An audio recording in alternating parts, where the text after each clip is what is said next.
Alright, so obviously I'm at the car and preparing to put the rotors and whatnot on.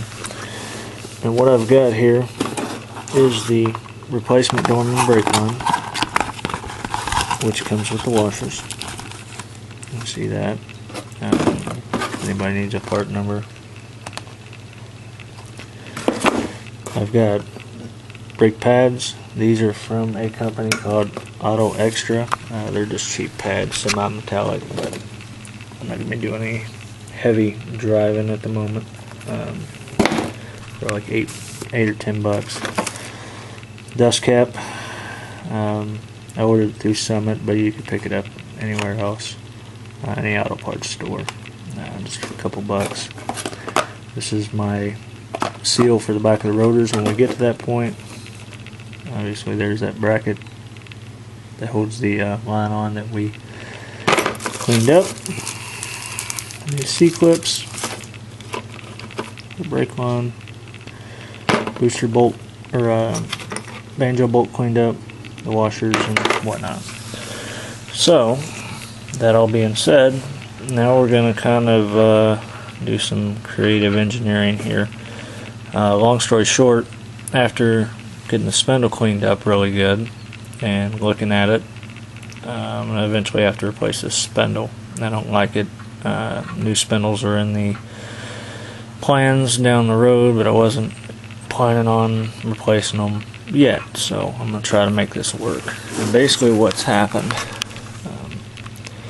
if you can see this area right in here, it's grooved up. It catches the fingernail. I've Scotch-Brighted it the best I can. I don't want to take a whole lot of material off here.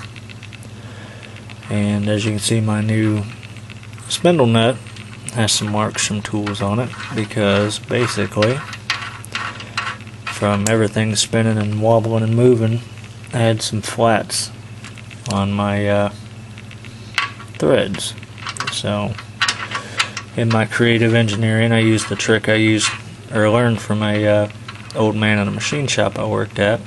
Basically walked this thing up to that spot and then took my tool and some WD-40 and very easily just kind of worked it back and forth, similar to, I guess you'd say, cutting threads, but I don't want to cut threads because I don't want to strip this out. I'm hoping it works as is. If not, then I'm scrap this video and we're going to back up and punt and probably go ahead and spend a couple $100 buying spindles. But for now, I'm just trying to get the car on the road and drivable. I'm not really doing, like I said, hot rod and long cruises, anything like that. I just want to get it to where I can stop it.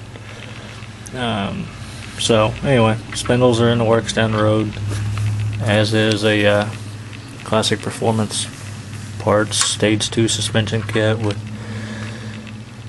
tubular A-arms and bushings and body bushings, all that jazz, but that's probably going to have to wait till spring or something like that to save up a little bit of coin. But anyway, just wanted to kind of keep you updated, and hopefully this works and moves forward.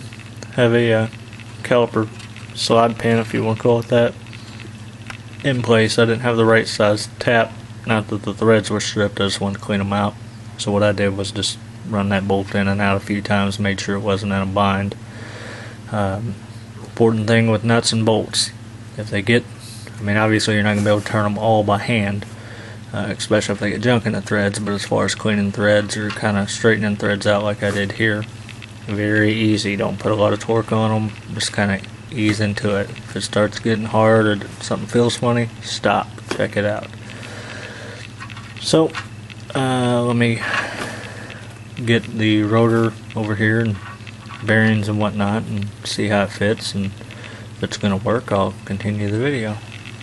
Okay, so I've got the rear bearing, the larger bearing in the back. Just go back here, this is the back side of the rotor. The races were good. Put some grease in there, put your bearing that you already packed in. I like to shove a little bit of grease down in it. Tap your grease seal in, which I'll show you how that goes here on the next one. Grease your spindle, slide your rotor on. It'll be a little wobbly because it's only got one bearing in. Line it up, make sure it's all the way back. Put your next bearing in.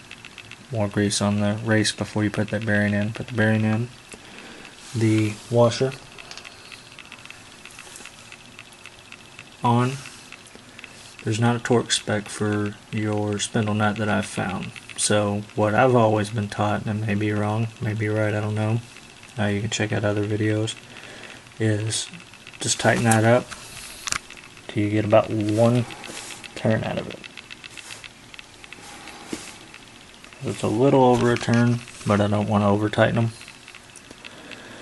But checking and filling, there's no movement. Rocking it side by side. So I'm going to put the cotter pin in this side. Found out the dust caps I bought. Oh, my camera's going out of focus here, I'm sorry. Anyway, they don't fit these rotors.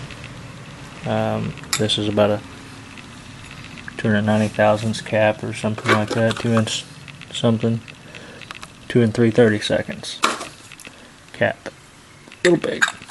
So, be another trip to the auto parts store. Stay tuned. One thing I forgot to mention is before you put the brakes on, spray some brake cleaner on this rotor. I use CRC brake clean, front and the back. Wipe it down with a good clean, preferably low lint towel. I use a regular paper towel like you're not supposed to. But anywho, that's the kind of junk comes off of it. That's a coating they put on it to keep it from rusting. Do that a couple of times. That was the first time. Second time wasn't that bad. But make sure you get that good and clean. Keep your grubby fingers off of it when you get done. Before you load these brake pads, wash your hands. Mine need washed. Okay, back with mostly clean hands, not touching the brake pad surface. Just want to kind of show how these things ride in this particular caliper. You can see where it's got a little spot that it rides there. And then the other pad just kind of sits in there, but it's got these little places on the back side down here that it rides, and up here that it rides.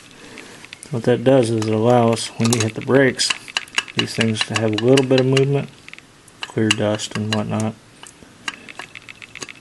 I like to lubricate those and the back of the pads very, very lightly with an anti-seize type deal. If you buy your pads at a brakes or a parts store, they're going to try to sell you some kind of brake pad noise reduction, something or another, to put on the back of the pads, usually in a little purple packet or something.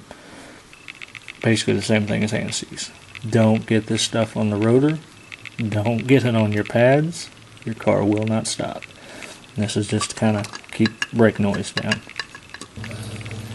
Okay, so that little C-clip goes right here. Your rubber line coming from your caliper goes up into that bracket and screws into your hard-on. One thing I forgot to mention was these little slider pins. Make sure you glue those up. That allows your caliper to move in and out however it needs to move as your brake pads wear. So, got it pretty much done. My pads are rubbing a little bit, but I think they'll straighten themselves out.